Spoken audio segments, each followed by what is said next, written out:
Saudara, kita akan hampiri hadirat Tuhan di dalam doa ya. Tuhan, kami tahu mungkin di antara kami ada yang gelisah oleh karena ada orang yang kami kenal yang sedang tertular akan virus yang menakutkan ini. Tetapi mungkin juga ada banyak di antara kami yang tidak peduli. Bahkan di antara kami yang tidak pernah memikirkan mengenai pergumulan daripada seluruh manusia yang ada di dunia saat ini. Tuhan, ampuni kami oleh karena kami kadang-kadang hidup tanpa mengerti bagaimana kami memakai iman kami di tengah kehidupan nyata yang kadang-kadang tidak mudah. Kami percaya bahwa kami harus berdoa. Berdoa untuk kebijaksanaan dari pemerintahan, dari semua negara. Untuk tahu bagaimana belajar mensikapi dengan lebih baik akan tersebarnya akan virus yang menakutkan ini. Yang merupakan pembunuh diam-diam yang kadang-kadang di luar dugaan sudah hadir di dalam diri kami atau orang yang kami kasihi. Tuhan, tolong juga gereja supaya waspada, supaya tidak menjadi kelompok daripada orang-orang yang oleh karena kenaifannya, sehingga menjadi sarana daripada tersebarnya akan virus ini. Tuhan, pimpin gereja kami di sini.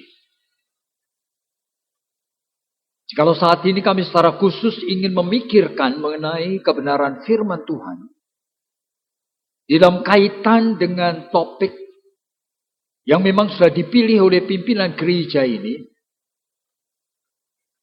yaitu memikirkan mengenai apa yang Tuhan wariskan kepada orang percaya. Kiranya kami betul-betul mau belajar, Tuhan. Sehingga iman kami tidak stagnan, tetapi iman kami dengan dinamis, kami meresponi akan kebenaran-kebenaran yang memang Tuhan sediakan bagi kami. Dengan lebih dewasa di dalam kewaspadaan kami. Tolong kami semua termasuk hamba-Mu yang hina ini Tuhan. Oleh karena kami mempersembahkan seluruh rangkaian ibadat ini hanya untuk Tuhan. Kami menyanyi untuk Tuhan. Dan sekarang pada saat kami mendengarkan firman Tuhan, kami juga mempersembahkan hati dan pikiran kami kepada Tuhan. Tolong kami. Oleh karena hanya di dalam nama Putra-Mu yang tunggal Tuhan Yesus Kristus, kami sudah berdoa. Amin. Jadi saudara, saya diminta oleh gereja ini untuk mengkhotbahkan tema yang saudara-saudara tahu, yang diberikannya dalam bahasa Inggris, saudara, inheritance on earth. Jadi artinya apa yang Allah itu wariskan kepada kita orang Kristen di bumi ini.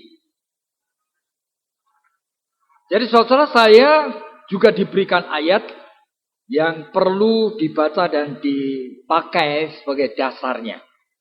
Yaitu dari Matius pasal 28, ayatnya yang ke-19 sampai dengan yang 20. Saudara. Jadi ini merupakan kata-kata Tuhan Yesus Kristus sebelum dia naik ke surga. Dan kepada murid-muridnya dia mengatakan kalimat seperti ini. Karena itu, pergilah, jadikanlah semua bangsa muridku. Baptiskanlah mereka dalam nama Bapa, Anak, dan Roh Kudus. Dan ajarlah mereka melakukan segala sesuatu yang telah kuperintahkan kepadamu.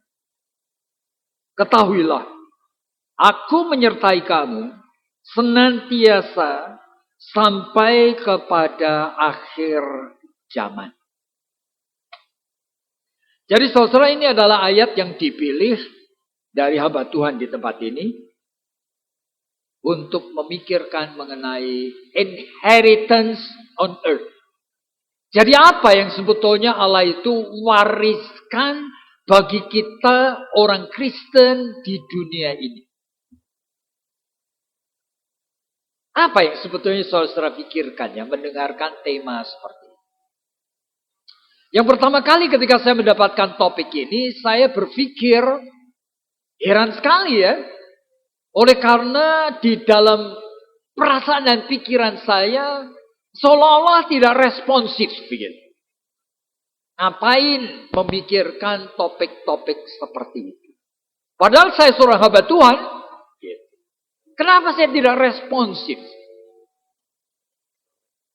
Oleh karena sebetulnya topik-topik yang sebenarnya diberikan Tuhan secara abstrak seperti ini. Ini merupakan sesuatu topik yang tidak menjadi makanan dari pikiran dan jiwa manusia yang bisa kita chew, kita digest dengan mudah. Tetapi saya akan mencoba memulai dengan apa yang saya pikirkan dengan diri saya sendiri. Sehingga saya mulai berpikir kalimat seperti ini. Jadi ngapain sih menjadi orang Kristen? Dan saya jawab sendiri. Apa itu artinya jadi orang Kristen? Jadi orang Kristen adalah orang yang percaya kepada Tuhan Yesus. Lalu apa gunanya percaya kepada Tuhan Yesus? Ya supaya diselamatkan. Loh apa itu keselamatan? Ya supaya kita ini setelah meninggal dunia, kita itu masuk ke dalam surga. Bukankah Yesus sendiri mengatakan dalam Yohanes pasal ke-14, bahkan dalam Yohanes pasal ke-17, bahwa kita ini sebetulnya bukan milik dunia. Kita itu milik kerajaan surga. Sehingga Yesus mengatakan, aku pergi menyediakan tempat bagimu, supaya di mana kamu berada, di situ juga aku berada. Tuhan yang menciptakan dunia yang seperti ini. Yang setelah jatuh di dalam dosa pun, saudara dan saya menyukai. Sehingga terlalu at home kita. Terlalu kerasan kita di dunia ini. Sehingga mau mati itu kita takut. Kita ingin tinggal hidup di dalam dunia yang sebetulnya sudah rusak ini. Tanpa kita waspada. Dia yang menciptakan dunia yang begini indah sebelum jatuh dalam dosa.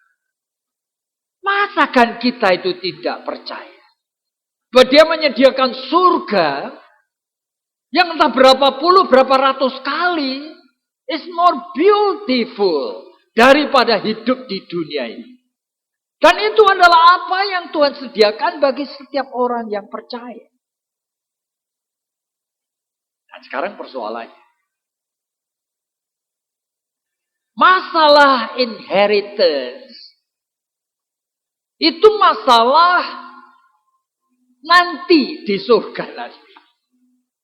Tetapi sekarang topiknya adalah inheritance on earth. Sekarang. Jadi pada masa saudara masih hidup seperti ini, saudara mewarisi apa? Nah, sehingga ini merupakan sesuatu yang tidak selalu ready otak kita itu memikirkan. Nah, saya melihat di dalam Alkitab, ada beberapa bagian dari Alkitab itu yang bicara mirip-mirip, saudara-saudara. Nah, khususnya di dalam khotbah di bukit, di dalam Matius pasal yang kelima, ayat yang kelima, Yesus mengatakan kalimat berbahagialah kamu yang lemah lembut. Kamu akan mewarisi bumi. Kata yang sama, you will inherit the earth. Tetapi diberikan kepada yang lemah lembut. Lemah lembut itu apa sih sebetulnya? Yaitu kepada pribadi yang bisa mengontrol emosinya. Yang bisa menghadirkan emosi yang terbaik. Aneh ya? Jadi kemampuan self-control untuk purpose yang baik. Jadi orang yang seperti inilah. Yang tidak bernafsu. Untuk memuaskan akan seleranya sendiri. Keinginannya sendiri. Nah, cuma saudara-saudara, pada saat berbicara mengenai inheritance on earth. Ini pikiran kita sebetulnya itu ke sana, ke arah yang keliru. Saya minggu yang lalu itu secara khusus saya dengerin khotbah dari seorang pendeta. Pendeta yang gerejanya sekarang terbesar di PIK ini. Yang sebagian dari saudara itu anaknya pindah ke sana. Kebetulan ada di TV, saya dengerin. Mulai dari permulaan sampai akhir. Saya bingung, saudara. Kok ada pendeta khotbah kayak gini? Gitu. Jadi memanipulir akan firman Tuhan. Berani memanipulir ya. Jadi memakai ayat dari Yohanes pasal yang ke-10. Ayatnya yang ke-10. Dia akan memberikan hidup yang berkelimpahan. Terus tekankan ke sana. Lalu dia menerangkan selama 1 jam khotbah itu. Allah itu tidak mengendaki kemiskinan. Allah mengendaki orang itu, orang beriman itu, hidup berkelimpahan. Sambil ngomong mengenai mobil, mengenai apa segala. Bingung saya gitu. Oleh karena di dalam pikiran saya, kalau orang ini hamba Tuhan. Kalau hamba Tuhan ya. Minimal kan pernah sekolah teologi ya gitu. Kalau sekolah teologi itu sekolah teologi di mana? Kok enggak ngajarin dia baca buku tafsiran? Ada puluhan macam buku tafsiran, saudara. Kalau ngambil yang paling jelek aja. Paling jelek sudah. Dia kalau baca, sudah pasti enggak mungkin khotbah kayak gitu. Oleh karena semua tafsiran Alkitab itu harus memakai approach yang namanya hermeneutical approach. Cara menafsirkan Alkitab yang benar, yang konsisten. Dari ayat dari Kejadian sampai Wahyu, itu sambung menyambung menjadi satu kesatuan. Jadi kalau dia membaca tafsiran yang paling jelek sekalipun, tidak mungkin dia khotbah kayak gitu. Tidak mungkin, sudah. Oleh karena Alkitab itu justru begitu real. Menjelaskan bahwa musuh yang paling jahat daripada keselamatan atau iman adalah nafsu, keserakahan, keinginan dunia. Jelas sekali dalam Alkitab. Kok sampai orang menekankan khotbah kayak gitu? Heran saya. Dan lebih heran lagi, banyak sekali pengikutnya. Bahkan ada seorang anggota dari gereja ini yang saya kenal. Punya beberapa anak, gak mau kebaktian di PIK. Gak mau kebaktian di Pluit. Ditanya ngapain? Bosen. Kenapa bosen? Oleh karena di PIK dan Pluit dijelaskan firman Tuhan yang sesungguhnya. Yang membuat manusia itu harus ngapain? Self-disiplin. Mematikan dosa. Pikul salib. Mendisiplin. Nah itu mereka mengatakan, dengerin khotbah di PIK dan Pluit capek, bosen. Yang senang khotbah-khotbah kayak gitu, saudara. Padahal Alkitab dengan jelas mengatakan, 1 Yohanes pasal 2 mengatakan, jangan kamu inginin apa yang ada dalam dunia. Dalam Matius pasal yang ke-6 disebutkan, di dalam 2 Timotius pasal 4 disebutkan, cinta akan uang, akar semua kejahatan. Di mana hartamu? Disitulah hatimu. Yang Yohanes pasal 4 disebutkan persahabatan dengan dunia, perseteruan dengan Allah. Cuma terus saya bisa temukan ratusan ayat. Tidak mungkin saudara itu bisa mengkhotbahkan khotbah kayak gitu. Jikalau membaca tafsiran yang paling jelek sekalipun. Tidak mungkin. Oleh karena berlawanan, saudara. Beritanya berlawanan dengan Alkitab. Tapi orang-orang suka mendengarkan karena apa? 2 Timotius itu mengatakan akhir zaman. Nanti orang akan mencari guru-guru yang bisa menyenangkan telinganya sendiri. Nah, saudara bayangin. Yang mau dengar tuh yang kayak gitu, saudara. Tapi kalau Injil yang sejati tidak mau dengar. Oleh karena apa? Mesti mematikan dosa. Mana suka orang. Tetapi ini yang Tuhan itu datangkan. Lalu mungkin ada orang mengatakan, Pak Yakub, mau lihat dalam Alkitab. Hamba-hamba Tuhan yang diberkati Tuhan kan kaya-kaya. Abraham, Ayub, ya kan? Salomo, ya boleh aja silakan. Tapi pada saat yang sama Tuhan mengingatkan. Menyukai akan kekayaanmu, akar semua kejahatan. Plus, Lukas pasal 12 mengatakan, kepada yang diberi banyak, Tuhan menuntut banyak. You diberikan anugerah untuk 1 triliun. Bebanmu akan puluhan kali lebih besar dari orang yang diberikan hanya 100 juta. Nah, saudara harus hati-hati. Oleh karena itu Alkitab mengatakan semua cuma titipan. Tuhan Yesus memang juga pakai duit. Aneh ya. Tetapi dia juga mengatakan, berikanlah kepada Kaisar apa yang Kaisar punya. Berikanlah kepada Allah apa yang Allah punya. Ya. Dan dia juga pakai bendahara. Tetapi pada saat yang sama, Yesus ngomong kalimat apa? Jikalau kamu berdoa, katakan kepada Bapa di surga. Setiap hari ngomonglah, Bapa kami yang di surga, bla bla bla bla. Lalu ngapain? Berikanlah kepadaku makanan secukupnya hari ini. Itu ajaran Tuhan.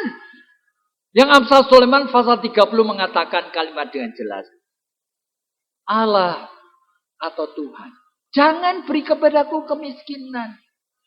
Jangan sampai aku nanti menjadi pengemis, memalukan engkau. Tapi jangan juga beri kepadaku kelimpahan, Tuhan, jangan. Nanti aku lupa sama kamu. Berikanlah kepadaku makanan atau rezeki secukupnya. Ada dalam Alkitab. Jadi semuanya itu cuma fungsi untuk dipakai. Bukan dikekepin. Bukan supaya saudara nikmati sendiri. Tidak boleh begitu. Jadi, kalau sampai inheritance on earth, itu pengertiannya adalah kekayaan, supaya kita nikmati, seolah-olah sudah di surga, sementara masih di bumi, itu ajaran setan. Bukan ajaran Tuhan. Di dalam Matius pasal 4 itu disebutkan, maka setan itulah yang mencoba Yesus dan sampai mengatakan apa? Sembahlah aku. Semuanya aku akan berikan kepadamu.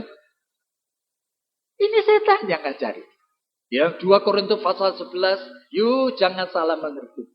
Pada akhir zaman ini akan muncul nabi-nabi palsu dan iblis bisa menyarau sebagai malaikat terang.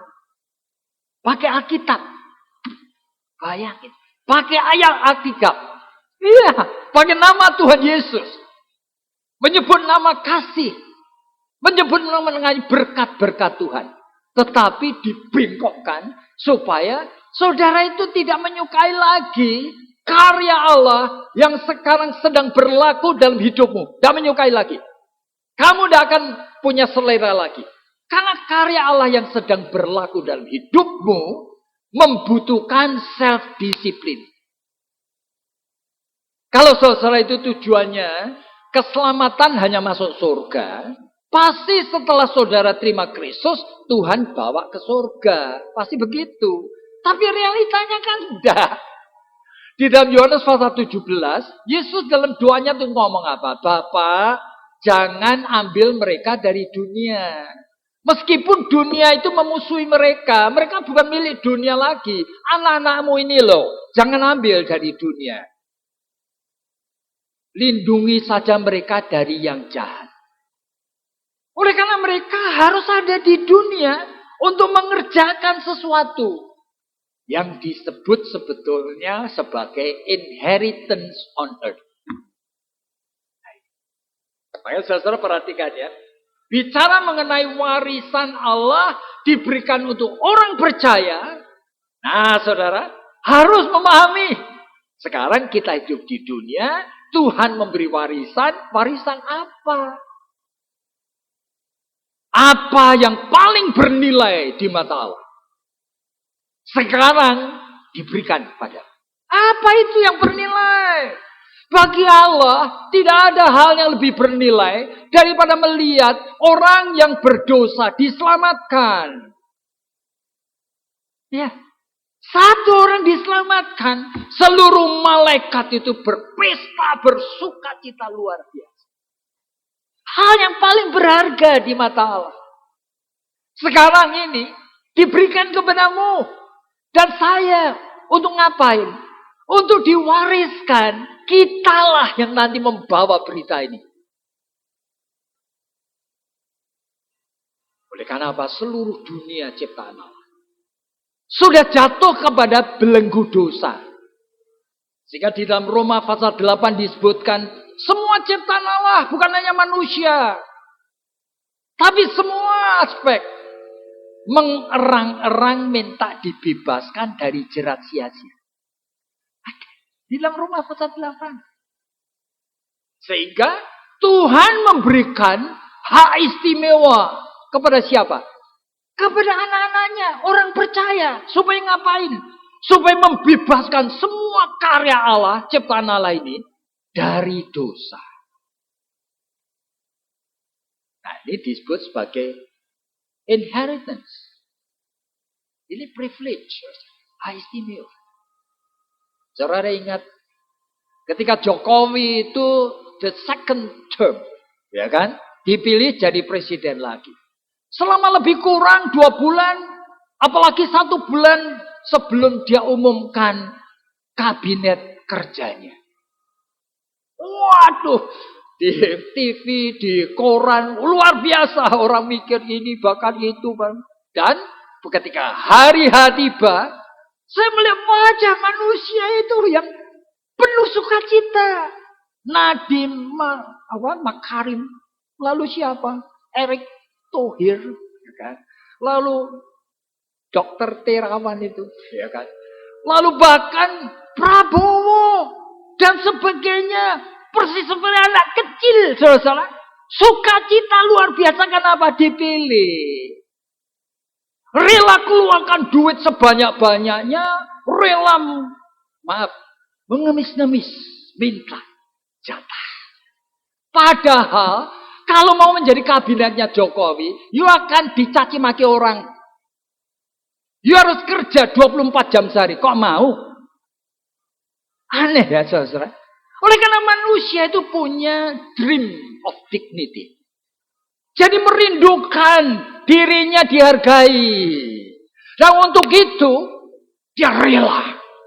Sekarang menjadi kabinetnya Jokowi, rela kayak gitu. You menjadi kabinetnya Tuhan Yesus. You rela apa enggak? Diberikan inheritance ini. Kamu jadi partnerku. Mengerjakan pekerjaan Allah yang maha dahsyat. Inheritance. Sementara kamu masih hidup di dunia. You mau terima apa enggak? Aneh. Ini untuk barang dunia. Untuk yang begitu manusia itu mau sekali. Tetapi untuk hal yang jutaan kali lebih penting. You ragu-ragu. Jadi what happened with you? Jadi apa kita? Ini orang beriman apa enggak sebetulnya? Masalahnya di mana sebenarnya? Dan apa dulu? Ya, sekarang kita tahu, tanya dulu. Yang Tuhan inheritkan itu apa sih? Oh, ternyata ada 3 macam, saudara. Yaitu Tuhan mempercayakan kepadamu untuk mengerjakan pekerjaannya. Apa itu? Yang pertama tadi, di dalam Matius pasal 28 disebutkan ayat 19 dan 20. Dunia ini masih dalam kegelapan. Begitu banyak orang menuju kebinasaan. Ayo, jadilah ambassador of Christ. Kamu bawalah mereka itu kembali kepadaku. Menangkan jiwa mereka. Pergilah, beritakanlah Injil. Baptiskanlah mereka. Demi nama Bapa, Putra, dan Roh. Ajar mereka segala sesuatu yang aku pernah ajarkan kepadamu. Jadi ini merupakan sesuatu yang sederhana seolah-olah. Kenapa? Setiap tahun di gereja ini selalu ada bidang, ada bulan atau apa? Misi. Sampai saudara hafal dan seolah-olah saudara pikir setiap kita diberikan hak untuk menjadi ambassador of Christ. Saudara, ketika saya sekolah di sekolah teologi pertama kali itu tahun 1965. Saya masuk STT Jakarta. Saudara tahu, tahun kedua saya diajarin sama kakak tingkat saya yang saleh, ya. Untuk ngapain? Belajar PI. Waduh, memakai 4 spiritual law. Jadi 4 hukum rohani. Dari Bill Bright.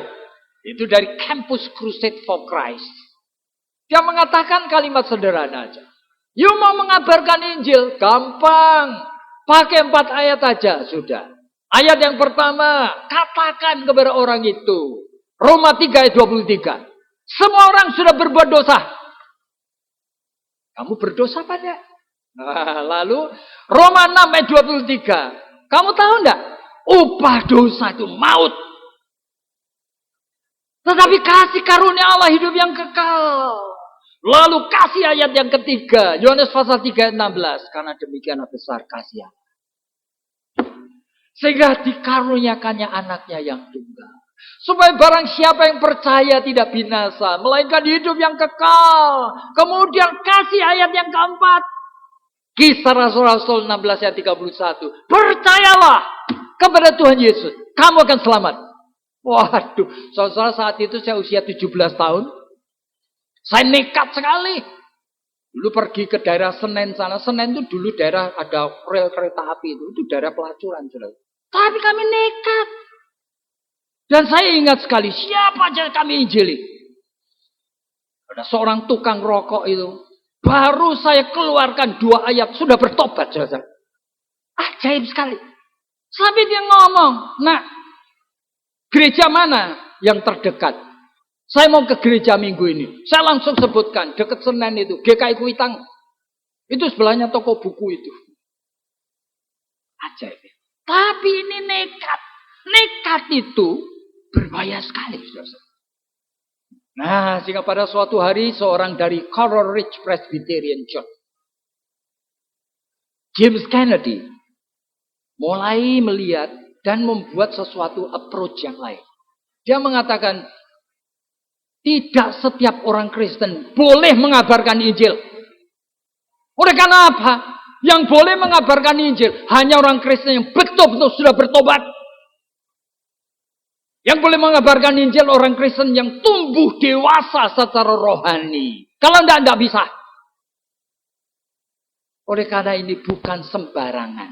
Kalau sembarangan, kamu itu hanya setia kepada agama. Yang namanya bukan evangelism, tetapi proselytism. Proselytism itu cuma pengen supaya kamu melakukan, ngabarin sesuatu, lalu gereja tambah orang. Begitu, namanya proselytism. Gak boleh, dia mengatakan. Tapi ini adalah karya Roh Kudus. You mau dipakai, you mesti betul-betul menyucikan dirimu. Misalnya saudara punya apa-apa belum percaya kepada Tuhan. Minta. Supaya ngapain? Supaya aku punya beban. Cara berpikir. Cara merasa seperti Kristus. Aku doakan papaku dulu. Sehari, 2 hari, seminggu, 2 minggu. Mungkin sampai sebulan. Sampai kasih Kristus hinggap dalam dirimu.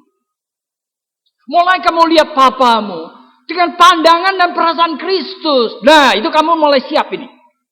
Tapi Roh Kudus juga menggelisahkan kamu. Kalau aku nanti PI sama papaku. Aku tahu papaku. Kalau ngomong ketus, sering kali sini, sering kali bentak-bentak. Gimana aku? Nah, aku tuh harus ngerti. Apaku bisa menjawab. Jadi sebelum aku mengabarkan Injil sama dia, aku kenali wataknya. Kira-kira dia mau ngomong apa? Akan tanya apa? Aku siap apa enggak? Sehingga aku mulai belajar. Membaca buku rohani yang baik. Mulai tanya kepada pendetaku. Nanti kalau papaku ngomong gini, jawabnya apa? Nah, begitu. Sampai ini proses membuat saudara sendiri sudah makin siap. Sehingga pada saat saudara mengabarkan Injil sama dia. Kadang-kadang tandanya itu muncul. Tidak ada hujan, tidak ada angin. Papamu mungkin di meja makan mulai ngomong. Kamu itu kok sering ke gereja ngapain sih? Nah, kelihatan aja sinyal ini. Lah, saudara, begitu saudara mempi dengan kuasa dari Roh Kudus. Kalau sampai dia bertobat, bukan pekerjaanmu. Itu semata-mata karya Roh Kudus. Belas kasihan Tuhan. Kabarkanlah Injil.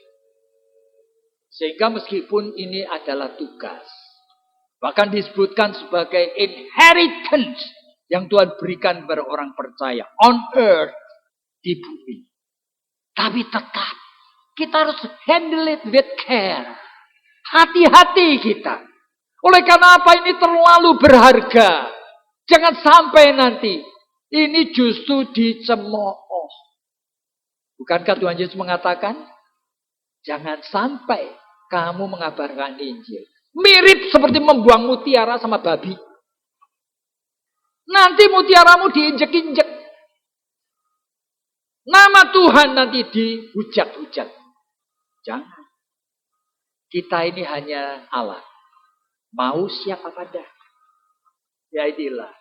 Jadi warisan yang Tuhan percayakan. Yang pertama itu adalah masalah Great Commission.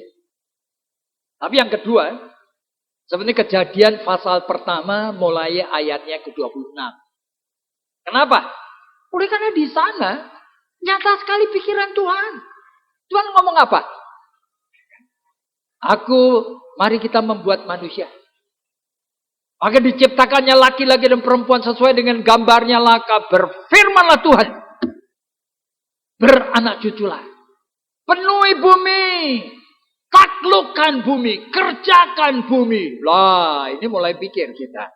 Jadi untuk apa Tuhan membangun keluarga? Supaya dalam keluarga lahir anak-anak Tuhan yang dipersiapkan, nanti ngerjakan, mentaklukkan seluruh alam ciptaan Allah. Supaya anakmu kalau diberikan talenta menjadi dokter, bidang kedokteran itulah dibebaskan dari jerat kesia-siaan dosa. Jikalau anakmu diberikan talenta menjadi seorang ekonom, di dalam bidang ekonom itulah, itu anakmu nanti akan membebaskan dari jerat kesia-siaan. Kalau anakmu di dalam bidang barangkali hukum, dalam politik, dalam bisnis, sebutkan semua bidang. Lalu waspada sungguh semua bidang. Tugas orang tua sebenarnya cuma mempersiapkan. Anak itu bukan milikmu. Sehingga saudara tidak berhak untuk menentukan. Anakku harus mewarisi toko yang aku bangun dari nol dulu. Siapa boleh untuk memaksakan kehendak yang seperti itu. Oleh karena anakmu titipan Tuhan. Tuhan mempunyai rencana.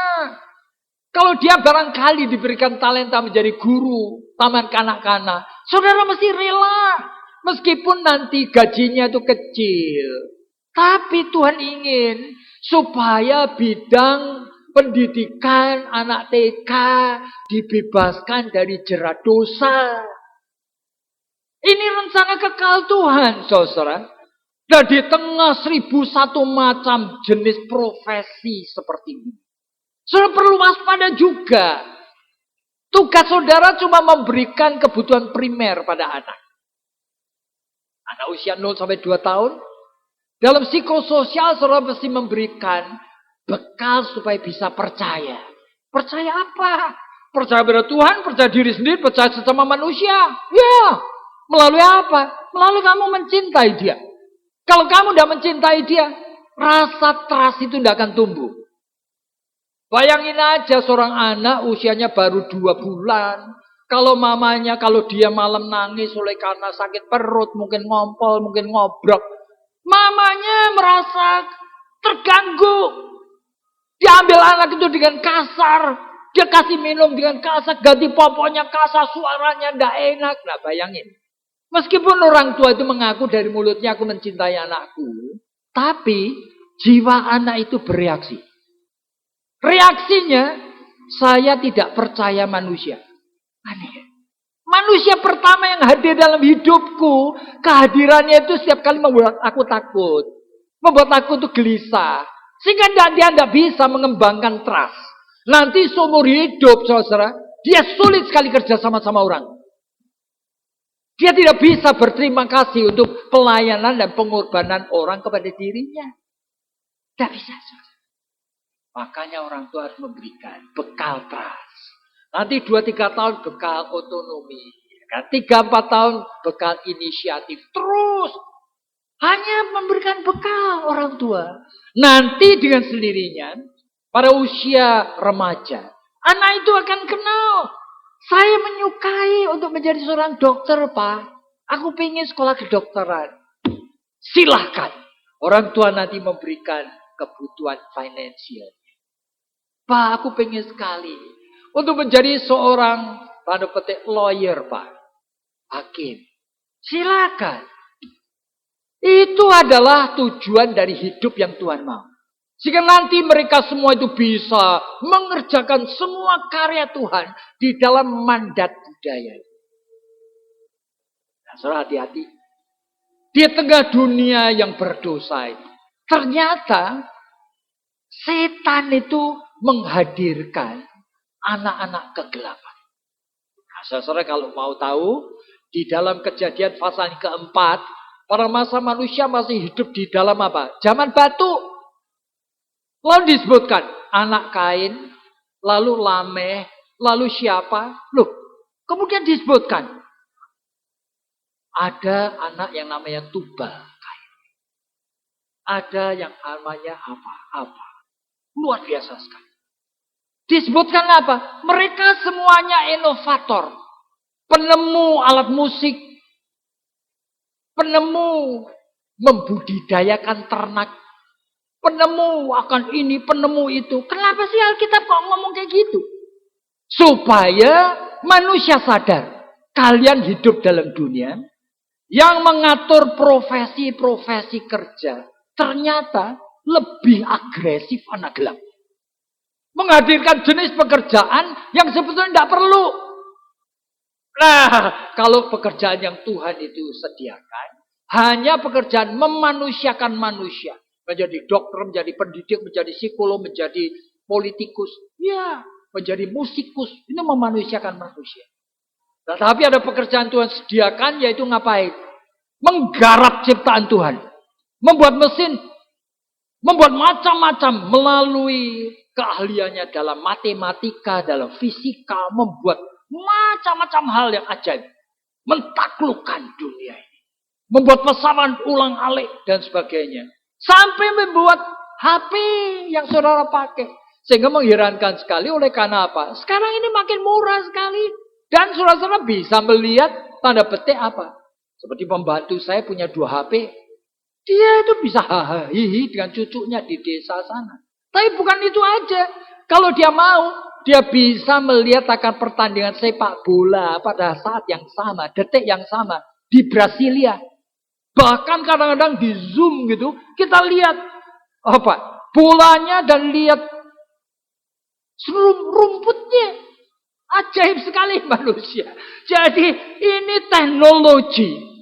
Padahal kalau kita mau melihat di dalam dunia seperti ini.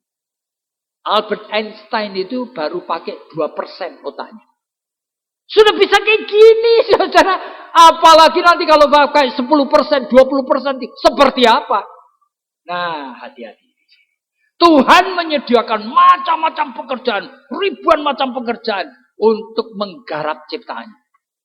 Tapi di tengah macam-macam pekerjaan, anak gelap menghadirkan macam-macam pekerjaan yang sebetulnya tidak berguna.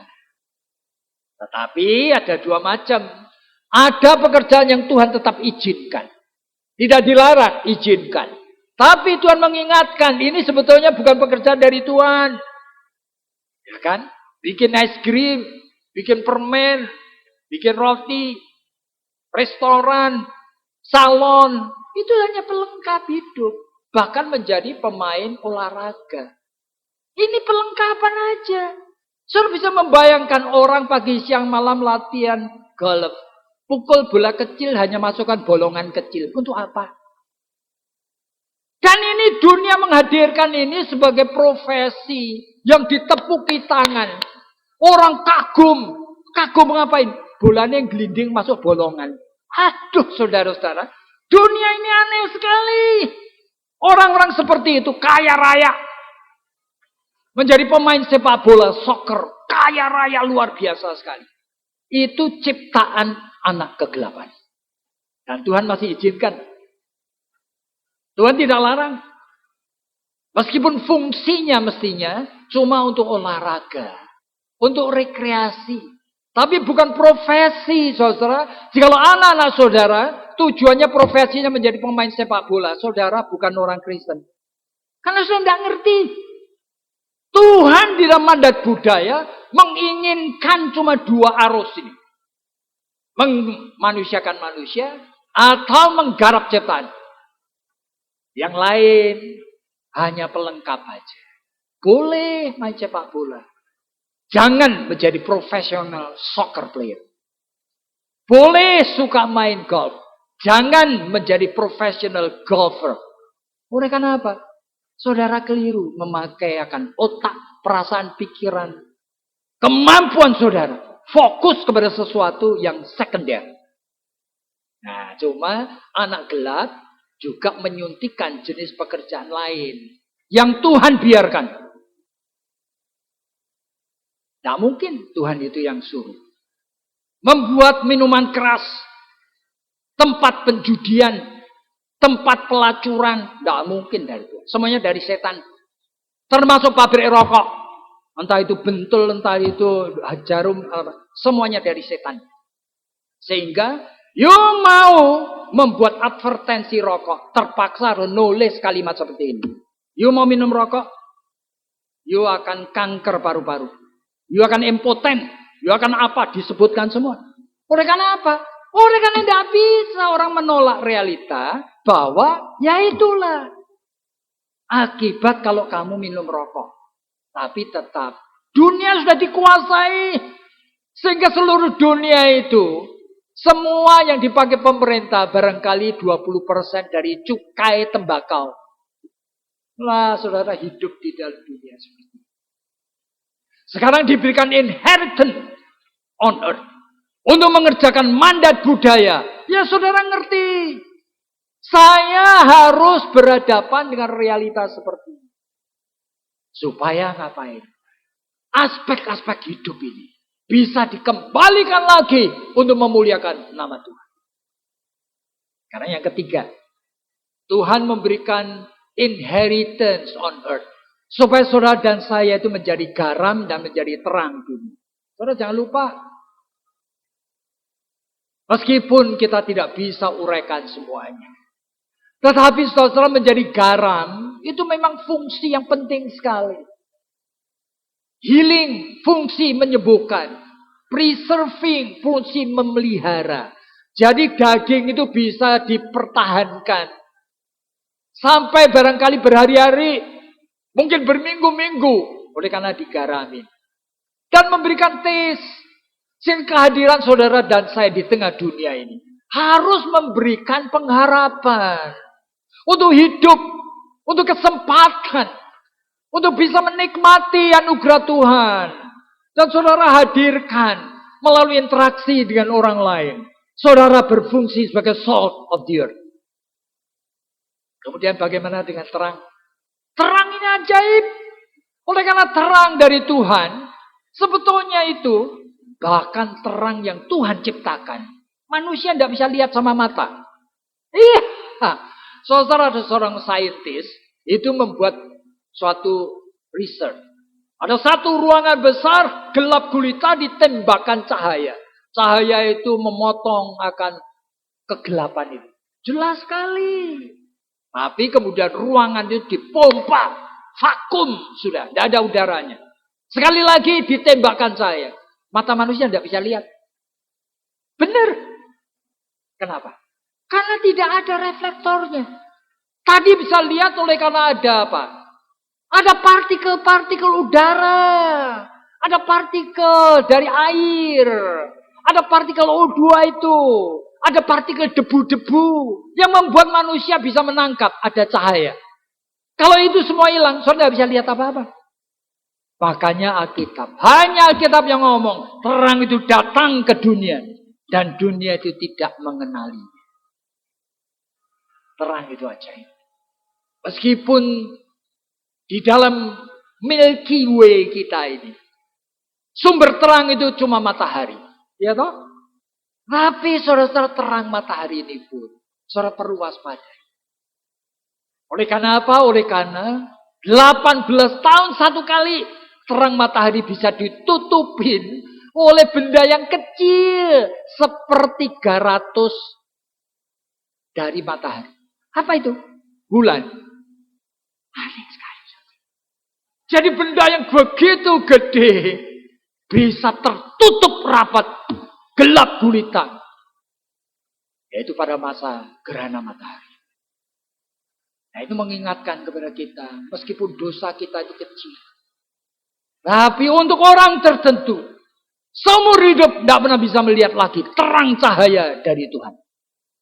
Hati-hati, kamu adalah terang dunia.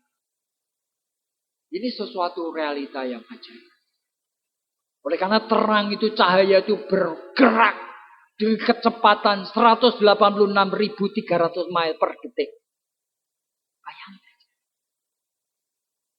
Makanya Paulus itu pernah mengatakan kalimat seperti ini. Bintang-bintang yang jauh. Meskipun jauh sekali, suatu hari cahayanya tiba juga. Pada suatu hari ada seorang saintis. Hitung. Akhirnya itu bisa menemukan. Cuma terpaut beberapa jam. Akan lewat satu cahaya yang 100 kali lebih terang dari matahari. Aneh ya manusia itu. Dia pergi ke Peru sana, dia pasang teleskopnya. Lewat cahaya, cuma 1 detik. Supernova. Itu bintang sinduluk yang pecah. Melewati ratusan tahun cahaya. 1 detik cahaya, 180.600 mile. 1 hari cahaya seperti apa? 1 minggu cahaya apa? 1 tahun cahaya seperti apa jauhnya? Ini ratusan tahun cahaya. Tapi Paulus dalam Filipi mengatakan, terang itu akan datang juga ke bumi. Saudara, di tengah keajaiban akan hidup ini, Tuhan mengatakan, kamu itu terang. Bawalah terang yang aku berikan kepadamu. Kepada dunia dalam kegelapan ini. Ya. Nah, sekarang kita setelah tahu inheritance on earth. Okay. Lalu kita tanya, ada 3 hal. You mau lakukan enggak?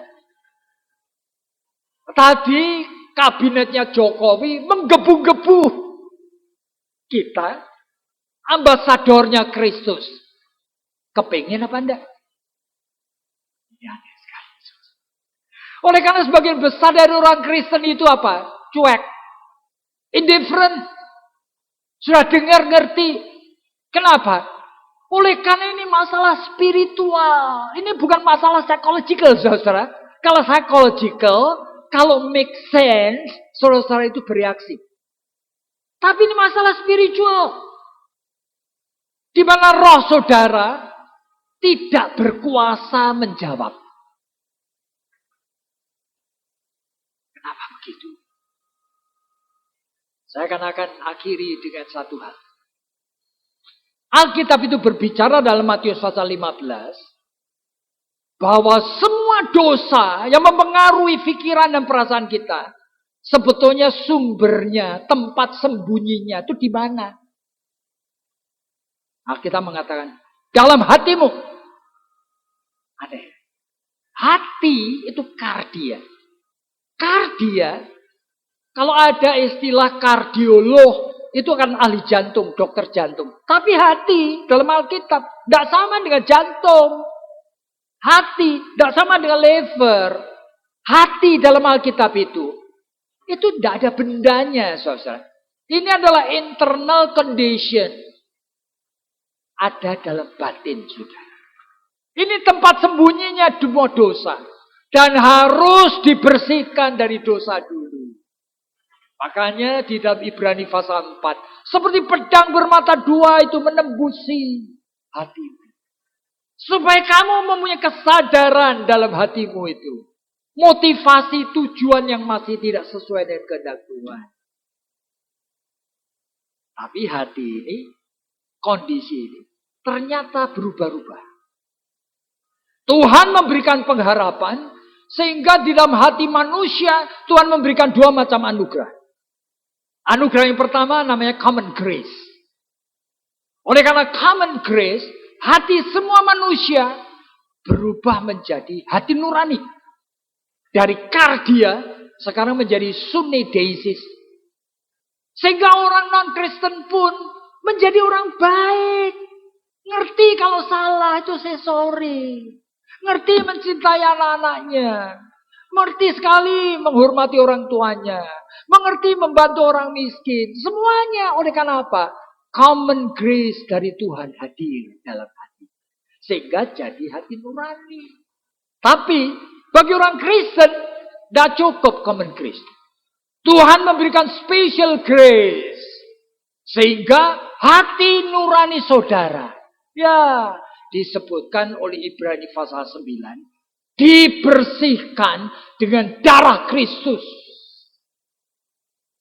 Sehingga dibebaskan dari jerat sia-sia. Dan sekarang hati atau hati nurani itu persis seperti pintu.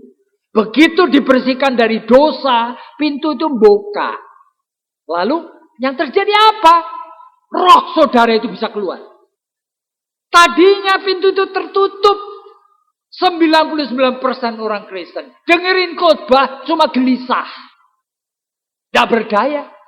Kenapa? Pintunya tertutup. Roh yang sudah dibebaskan Roh Kudus tidak bisa berkarya. Tapi begitu pintu itu dibuka, roh saudara mulai keluar. Pakai otakmu, pakai pikiranmu, pakai telingamu, pakai matamu, pakai mulutmu, pakai tanganmu. Untuk apa? Roma pasal 6 mengatakan, semuanya dipakai roh menjadi senjata kebenaran. Saat itulah saudara baru bisa menjadi orang yang mewarisi warisan Allah di bumi. Mau melakukan Great Commission, mau melakukan mandat budaya, dan sebagainya. Impossible. Jikalau roh saudara masih terjebak. Oleh karena dosa itu masih menutupi hatimu dan hati. Tembusi. Bebaskan itu. Dan saudara itu akan menjadi kelompok dari orang-orang percaya. Yang sekarang efektif, kreatif, berfungsi. Oleh karena saudara itu sekarang dituntun Roh Kudus untuk meresponi panggilan dari Tuhan. Jadi hari ini kita belajar apa? Saya harap saudara itu menangkap. Dan saudara, saya harap saudara mengerti. Bahwa tugas saudara dan saya membereskan dulu hati dan hati nurani. Sehingga semua ajaran gereja melalui Alkitab, saudara mulai bisa responi dengan baik. Dan Tuhan memberkati jiwa-jiwa yang masih teachable, yang mau belajar. Dan kita akan pulang dan membawakan kemenangan-kemenangan secara rohani. Mari kita tunduk kepala, kita ucapkan syukur kepada Tuhan untuk apa yang kita pikirkan dan dengar pagi ini. Tuhan, kami tahu kami semua orang berdosa yang kadang-kadang masih menyukai akan dosa-dosa kami. Bahkan dengan sengaja membiarkan sehingga roh yang Engkau sudah bebaskan, sudah dilahir barukan, ternyata cuma gelisah-gelisah dan tidak berfungsi apa-apa. Tuhan tolong kami. Beri supaya jemaat ini menjadi pilot project.